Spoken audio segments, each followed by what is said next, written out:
Saludos oyentes de radio, gracias por escucharnos en la noche de este lunes 4 de marzo del año 2024. Hace exactamente 40 años, en 1974, ¿40 o 50? 50 años, madre mía, perdón, es una cuestión personal, que uno no sabe la edad que tiene. Hace exactamente 50 años, los periodistas Carl Bernstein y Bud Woodward publicaron Todos los hombres del presidente. En este libro, los periodistas del Washington Post contaban sus andanzas, las andanzas que tuvieron que vivir mientras investigaban el caso Watergate, que finalmente, como saben, hizo caer al presidente de los Estados Unidos, Richard Nixon. En 1976, Alan J. Pakula dirigió la famosa película protagonizada por Robert Redford y Dustin Hoffman y que estaba basada en ese libro y que también la película se tituló Todos los hombres del presidente. Un título que se inspiraba en una canción infantil inglesa de Humpty Dumpty, un personaje que a lo mejor ustedes han visto que es en forma de huevo, un tanto torpe, y que en la canción se cae y se hace añicos. Cuando todo estaba bien, todo era mío. Todos los caballos y hombres del rey no pudieron recomponerme jamás. Otras versiones adaptaron la letra, posteriormente, a algo más comprensible para los niños, y allá por el siglo XIX se cantaba Humpty Dumpty estaba sentado en un muro, Humpty Dumpty sufrió una gran caída, ni 60 hombres más pudieron a Humpty arreglar jamás. ¿Por qué los periodistas del Washington Post usaron esta canción para su libro? ¿Por qué Robert Pent, autor de otra novela, Todos los hombres del rey, también llevada al cine, buenísima película también, le gusta mucho a Luis Herrero, también usaron esta vieja canción inglesa para el título de una ficción en la que se hablaba de un mandatario corrupto? Pues yo supongo que porque los tres, es decir, Bernstein, Woodward y Robert Penn, coinciden o coincidieron en que cuando a un poderoso se le tuercen las cosas tanto que su castillo se rompe como un huevo al caer desde una altura, nadie, ni siquiera todos los hombres del rey, pueden volver a pegar los trozos y hacer olvidar lo ocurrido.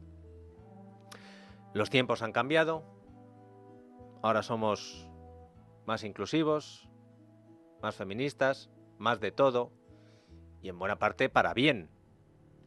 Y esto se nota en las adaptaciones literarias que tenemos que hacer. Y por eso, si ahora mismo tuviéramos que escribir el libro de lo que está ocurriendo, o solo del día de hoy tuviéramos que sacar un titular para resumir la cantidad de informaciones que se han publicado sobre la trama de corrupción que afecta al sanchismo, ese título sería Todas las mujeres del presidente. Empezando, precisamente, por la esposa del presidente, por Begoña Gómez. Y antes de explicar por qué vamos a empezar por Begoña Gómez, me gustaría que escucharan a la portavoz del Partido Socialista, Esther Peña, cuando le han preguntado por las informaciones que señalan a Begoña Gómez con los escándalos de corrupción que salpican al PSOE. Que es una cuestión también, por decirlo coloquialmente, de mala baba, ¿no? de introducir en este caso a la señora Gómez en esta cuestión. Yo creo que no hay caso, pero sí que me gustaría reseñar y particularizar en una cuestión, porque me gustaría que el Partido Popular nos preguntara, hilando toda esta cuestión, si hubiese dejado caer a Air Europa y dejar en la calle a sus 4.000 trabajadores en la época de la pandemia. Fíjese, quiero darles algunos datos para contextualizar lo que sucedió, porque a veces a mí misma, ¿no? me falta información, y quiero decir, a nivel mundial, en el punto más crítico de la pandemia, a mediados de abril del 20, el tráfico aéreo se redujo un 75% y el sector aéreo en todo el mundo recibió ayudas públicas por un valor de 184.000 millones de euros. Casi la mitad, el 46%, fue a fondo perdido. Eso no sucedió en este caso. Air Europa es verdad que recibió, como otras aerolíneas, 615 millones de euros en préstamos que deberán devolver. Así que, teniendo en cuenta esta información, lo que se hizo fue, de nuevo, la actuación de denominador común de este Gobierno, que es salvar los intereses de España y salvar los intereses de los trabajadores. La portavoz del PSOE dice que hay que tener mala baba para introducir a la mujer del presidente en esta cuestión. Y ha dado datos para contextualizar, según ella, el asunto. Pues nosotros les vamos a dar también otros datos para ampliar, digamos, esa contextualización. Y se los vamos a dar hasta por orden cronológico, por si ello ayuda en la contextualización.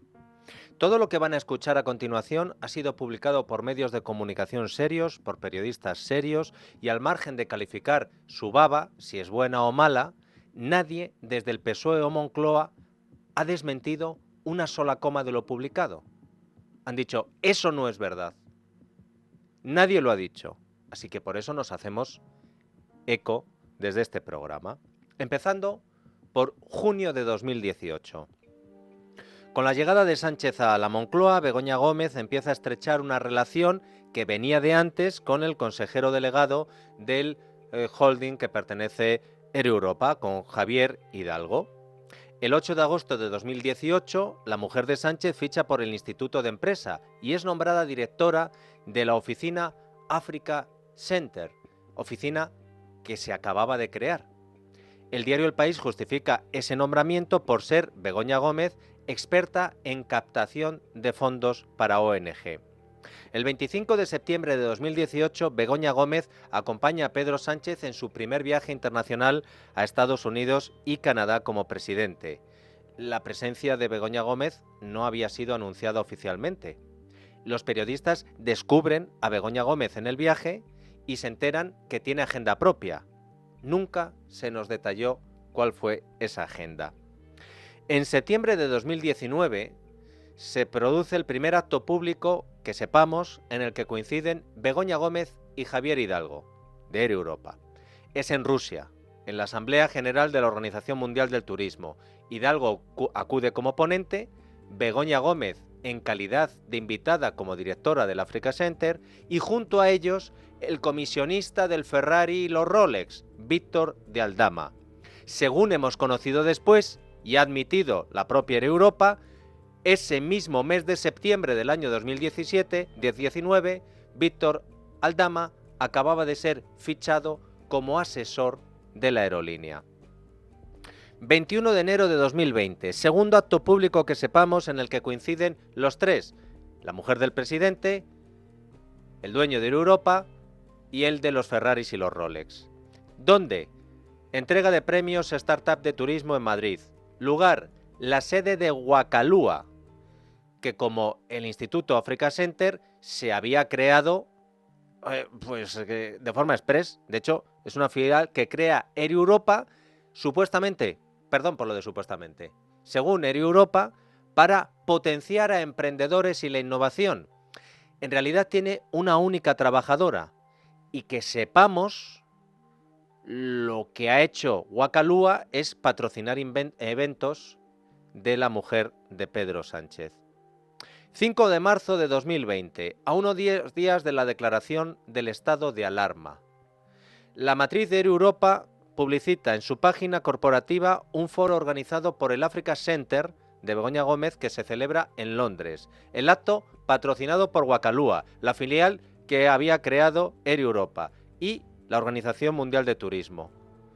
2 semanas después, el gobierno comienza a adjudicar a dedos contrato a Air Europa por el traslado de material sanitario a España. Recuerden, el doble de montante a Air Europa que a Iberia. 18 de mayo de 2020, Air Europa recibe un préstamo de 140 millones avalado por el Instituto Oficial de Crédito. 20 de junio de 2020, el padre de Javier Hidalgo, presidente de Globalia, dice públicamente: si no nos ayudan como Alemania y Francia, vamos a durar menos que un telediario. 24 de junio, 16 de julio y 24 de julio de 2020. Las 3 fechas en las que, según hemos sabido hoy por El Confidencial, Begoña Gómez mantiene 3 reuniones que desconocíamos con el empresario Hidalgo, una de ellas de forma telemática. Los encuentros presenciales fueron en la sede del holding, propietario de Europa, la sede de Globalia en Pozuelo de Alarcón. A ellos, Begoña Gómez acude con 2 escoltas y un hombre y una mujer que de momento no han sido identificados.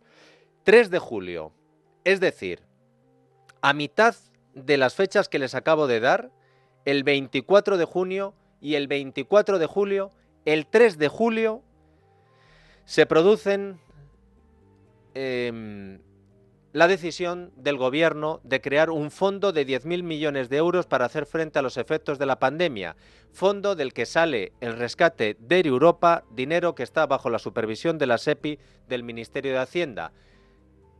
El primer rescate, y dicen que las mejores condiciones, para Europa.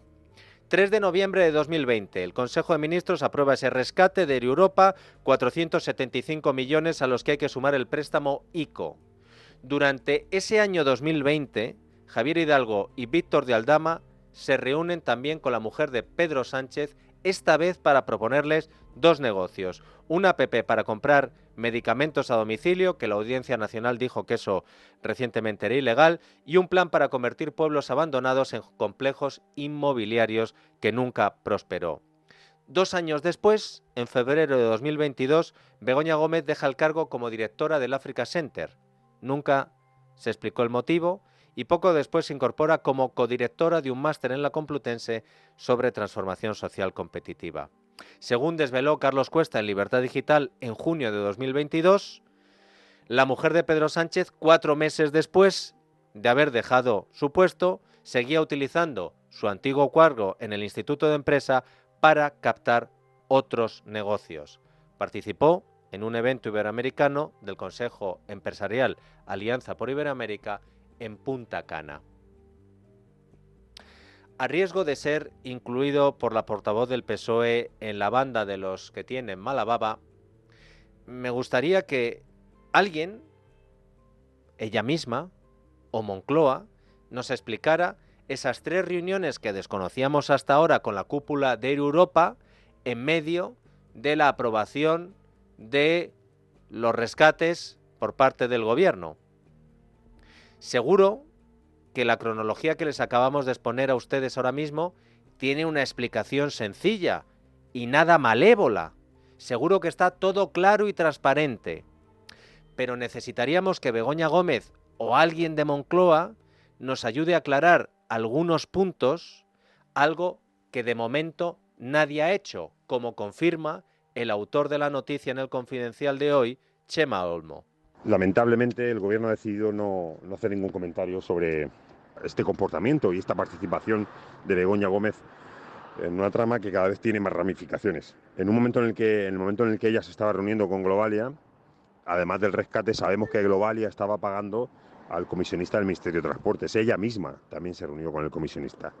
Hay muchos asuntos todavía por aclarar y por ahora la respuesta del Partido Socialista y del Gobierno es el silencio.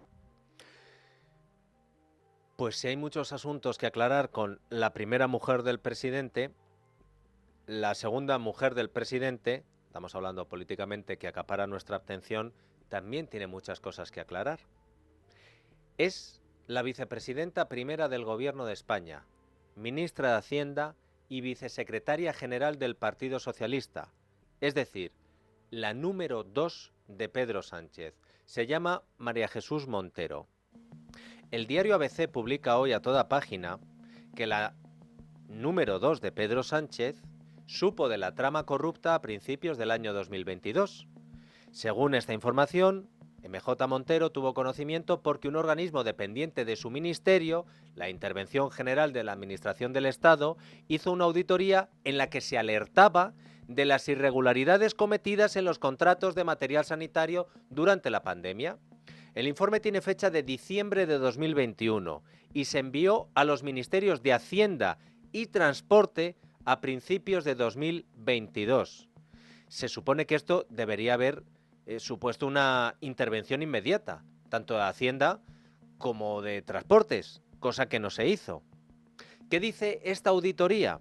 Pues además de señalar a José Luis Ábalos como intermediario, denuncia que se produjeron varias actuaciones contrarias a la ley. A saber, no hubo constancia de cómo se contrató una empresa sin actividad para proporcionar un suministro tan importante. Solo se supo que fue el Ministerio de Ábalos el que proporcionó el nombre a Puertos del Estado. No se verificó la solvencia técnica del proveedor, no se cumplió con los requisitos de publicidad y aunque se hizo en periodo de emergencia, el formalismo de publicidad seguía siendo altamente recomendable. No se hizo ningún concurso ni oferta alternativa para comparar precios y calidades. No se informó al Consejo de Ministros. Y todo esto no es que lo publique la prensa, es que quedó reflejada en la auditoría que hizo la Intervención General del Estado, organismo que depende del Ministerio de Hacienda y que se envió a Puertos del Estado y al Ministerio de María Jesús Montero. ¿Saben quién recibió esta auditoría que ponía los pelos de punta? La subsecretaria de Hacienda, Pilar Paneque, o al menos la subsecretaría de Hacienda que dirige Pilar Paneque. Técnicamente, dirán ustedes, la alerta no llegó a la ministra, llegó a Pilar Paneque. Nos gustaría explicarles a ustedes hasta qué punto están conectadas política y personalmente María Jesús Montero y su subordinada Pilar Paneque. Si ustedes acuden al portal de transparencia del Gobierno de España y ponen Pilar Paneque, leerán en la primera línea, abro comillas, representa al Ministerio de Hacienda por delegación de la ministra. Montero y Paneque llevan trabajando juntas desde el año 2009. ¿Esos son 25 años? Esos son 25 años, ¿no? O 15. Ya no me salen las cuentas. Estoy hoy 15, ¿no? 15 años. Comenzaron en la Consejería de Salud de la Junta de Andalucía, cuando MJ Montero era consejera y Paneque su jefa de gabinete. Cuando MJ Montero pasó a la Consejería de Hacienda de la Junta de Andalucía, Paneque se fue con ella, primero de jefa de gabinete y después de viceconsejera de Hacienda. Y cuando MJ fue nombrada ministra de Hacienda del primer gobierno de Pedro Sánchez, Paneque se convirtió en la subsecretaria de Hacienda, cargo en el que lleva desde el 9 de junio de 2018. En Voz Populi destacan hoy el papel que tuvo María Jesús Montero en todo el proceso de contratación durante la pandemia. Fuentes conocedoras de aquellos procesos de compra le han dicho a Voz Populi que Montero fue pieza clave en la gestión de las compras y que ella misma participó en la creación de una comisión ad hoc para centralizar las compras después de que el ministro de Sanidad entonces, Salvador Illa, admitiera que no tenía capacidad técnica ni recursos. Según las fuentes consultadas por Voz Populi, ningún contrato se ejecutaba sin el visto bueno del equipo de María Jesús Montero. Por cierto, todo esto queda también reflejado en un libro, El año de la pandemia, que escribió Salvador Illa. La vicepresidenta primera del Gobierno, la ministra de Hacienda, la vicesecretaria general del PSOE, hoy no ha tenido agenda pública. Por lo tanto, no se le ha podido preguntar por estas informaciones. Así que tenemos que recurrir a lo que dijo Montero cuando se le preguntó por Ábalos el día en el que estalló este caso de corrupción de la compra de material sanitario. Yo sé lo que yo haría. Yo sé lo que yo haría. No puedo decir lo que el señor Ábalos quiere hacer o va a dejar de hacer. Yo sé lo que yo haría. ¿Y usted dejaría el escaño? Usted sabe lo que yo haría. Perfectamente. Como le pregunten ahora a Ábalos lo que tiene que hacer Montero. La tercera mujer del presidente, sin duda protagonista hoy, después de Begoña Gómez y María Jesús Montero, y el orden no es por importancia en el caso, es Francina Armengol. Si María Jesús Montero es la número 2 de Sánchez, Francina Armengol es la número 3 del Estado. Es la tercera autoridad solo por detrás del rey y de Pedro Sánchez como presidenta del Congreso. En las últimas horas se han publicado informaciones que corroboran que el gobierno de Baleares, en tiempos de Armengol, pagó a la empresa de la trama casi 4 millones de euros, sabiendo ya que las mascarillas eran de una calidad insuficiente e inservibles para fines sanitarios. Lo cuenta hoy el diario El Mundo. Hay que remontarse hasta el 28 de abril de 2020, en pleno punto álgido de la pandemia, para abordar la información de hoy. Ese día, el subdirector de Compras y Logística del Gobierno de Baleares, Antonio Mascaró, advierte de que las mascarillas que han llegado 2 días antes, contratadas con la empresa Soluciones de Gestión, es decir, la empresa de la trama, no tienen la calidad adecuada. El señor Mascaró informa del desconcierto que hay entre los técnicos y avisa de que ese material sería en todo caso para la desescalada, pero no para el punto álgido de la pandemia donde estaba muriendo la gente a cientos. Escribe con mayúsculas este cargo del gobierno de Armengol, no para su uso hospitalario. De hecho, en junio, el Centro Nacional de Medios de Protección confirma este análisis del subdirector de compras y se retira todo el material comprado a la empresa de la trama por no cumplir los requisitos de calidad. La alerta del subdirector de compras del Gobierno de Baleares se produce, como hemos dicho, 2 días antes de la llegada de las mascarillas a Mallorca. Y pese a que advierte de que el material no es el que quieren y no es de la calidad requerida, el Gobierno de Armengol no paraliza la operación y el 5 de mayo de 2020, tan solo 7 días después de que se supiera que no eran para uso hospitalario, ordena el pago a la empresa. Y no a un precio cualquiera. Las pagaron a más de 2 euros la unidad, que es el precio por una mascarilla de alta calidad para uso hospitalario. El acuerdo entre el gobierno de Armengol y la empresa de la trama fue verbal y el expediente administrativo se fabricó a posteriori, sin haber dado ninguna opción a que otra empresa hubiera dicho: oye, que yo tengo mascarillas buenas y no tan caras.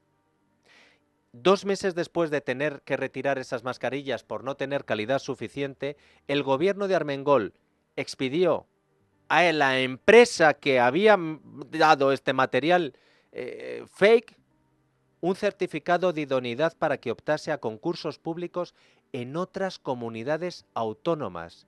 Les vendieron unas mascarillas full y les dieron el salvoconducto para que las compraran o para que se las vendieran a otras comunidades autónomas. Y para colmo, ¿saben quién firmó el certificado que recomendaba a la empresa de las mascarillas full, la de la trama? El mismo alto cargo de la Consejería de Sanidad que meses antes había avisado en varios correos electrónicos de que el material no cumplía con lo contratado. Pero es que hay más.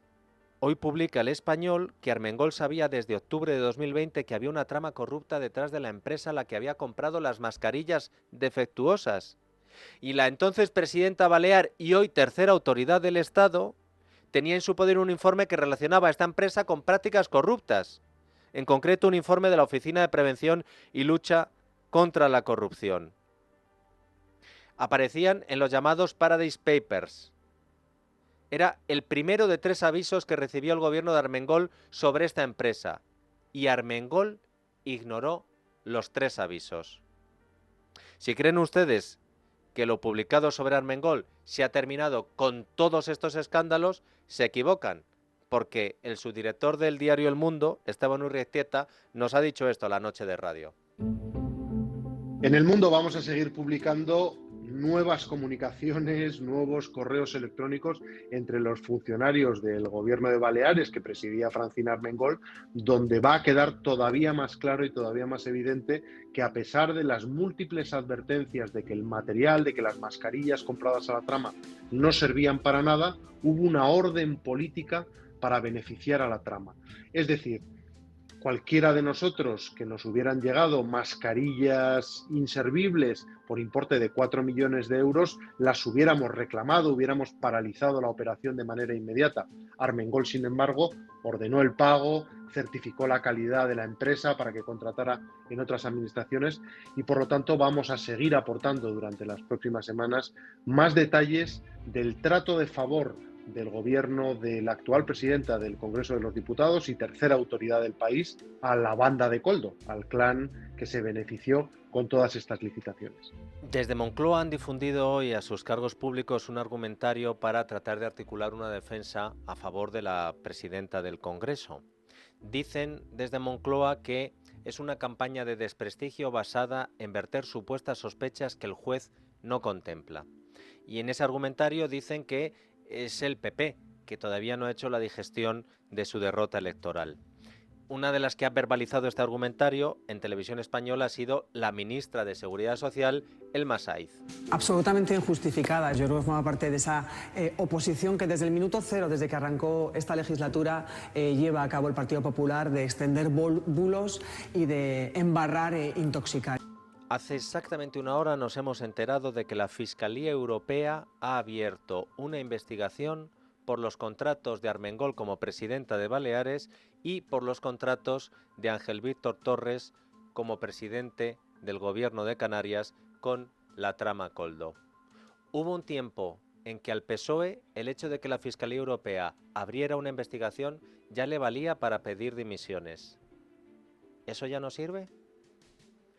Lo mejor para combatir los bulos, que decía la ministra de Seguridad Social, digo yo que será responder con explicaciones y con argumentos a cuestiones tan sencillas como, por ejemplo, ¿por qué el gobierno de Armengol pagó 4 millones por unas mascarillas si días antes ya sabía que no tenían la calidad adecuada y que encima no eran las mascarillas quirúrgicas que habían contratado y que no servían para uso hospitalario? ¿Por qué lo hicieron? ¿Por qué ignoraron 3 informes sobre la empresa con la que contrataron? ¿Por qué hicieron un contrato verbal y luego un contrato posterior para decir que esta empresa era estupenda? Todo esto es muy complicado y entiendo que a lo mejor ustedes se pierdan, pues esfuércense porque las cosas se van a complicar todavía más, porque se van a añadir más escándalos, más datos, más nombres de personas, más fechas, más millones. Puede que a lo mejor la solución para no perdernos y en realidad la solución para acabar con la corrupción la tengamos en otra mujer del presidente, la última que vamos a citar hoy. Yolanda Díaz es vicepresidenta segunda, es ministra de Trabajo y que sepamos, ni ella ni su partido aparecen ni siquiera salpicado en la trama de corrupción del PSOE o alrededores. Pero claro, como es una de las mujeres del presidente, políticamente hablando, no se me vayan a echar encima, recuerden el inicio de Todos los hombres del presidente, la gente también quiere saber la opinión de Yolanda Díaz, porque Yolanda Díaz ha sido el azote de la corrupción cuando la corrupción afectaba a otros.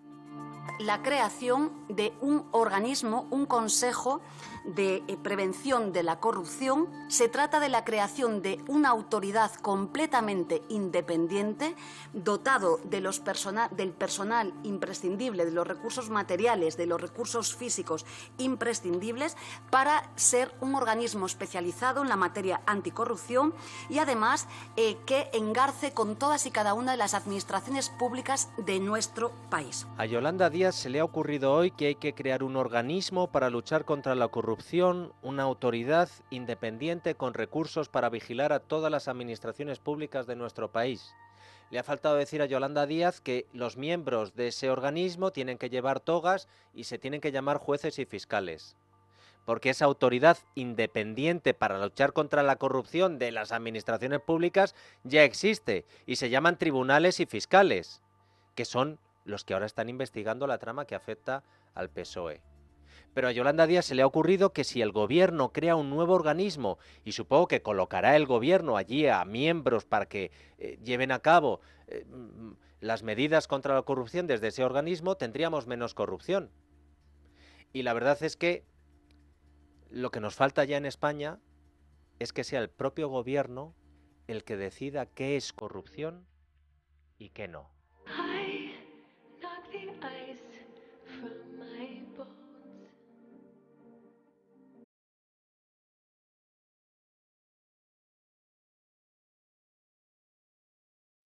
Y ha sido Yolanda Díaz la que me ha recordado con esta idea un tanto peregrina para tratar de recomponer los pedazos del PSOE que se han roto por este tsunami de noticias sobre la corrupción, la que me ha recordado que en la canción infantil que yo les he citado al principio y que inspiró el título del bestseller de los que descubrieron el caso Watergate con Nixon, que en esa canción ese personaje en forma de huevo llamado Humpty Dumpty se rompe en muchos pedazos porque sufre una caída al estar sentado encima de un muro. Y al caerse desde ese muro